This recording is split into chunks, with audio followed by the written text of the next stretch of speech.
Assalomu alaykum. Bugun yashagan Egamberdan xonadonlaridan podключma bilan olib qo'ydik. Bugun xudo qalasa o'rnatib topshirdik. Bu giroyishlarni prihoshkadan o'rnatib berganmiz. Kashmir rangda krashni olib ishlangan. Keyin uloq o'rnatib berganmiz. Ustallarning ham foydalanadigan bo'ladi ochilib. Uloqlar ham sandiqli bo'ladi. Shundan biraz qo'yib foydalanadi. Keyin bu tarafda oshxonalari.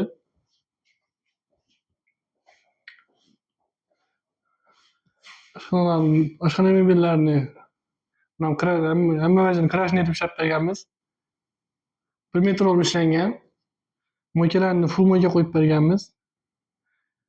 Stolitsalari iranskiy stol bo'lgan.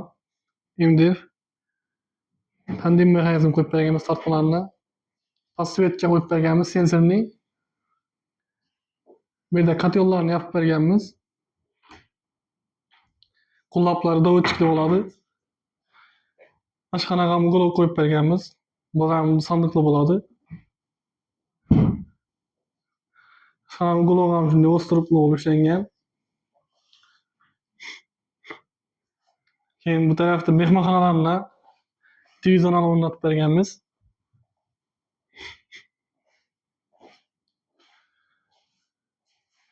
Televizorlari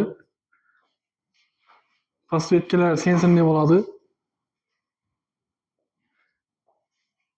Eshiklarni push-up stilida ishlab berganmiz.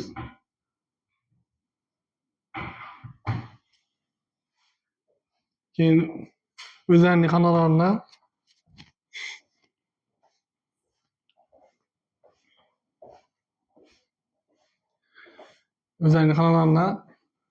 shunday 4 eshik kabi ishlab berganmiz. 1.80 ga 2.40 etib ishlangan. Bir tomoni vishilka oladi, bir tomoni polka oladi. Ichida seplari bor.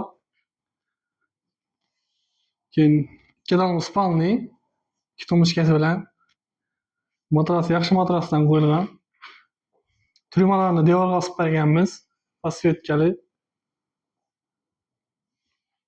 Keyin ballarxonasini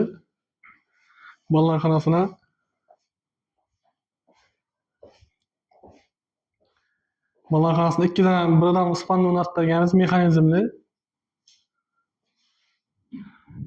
Keyin bu ham shunday shkaf yasab berganmiz.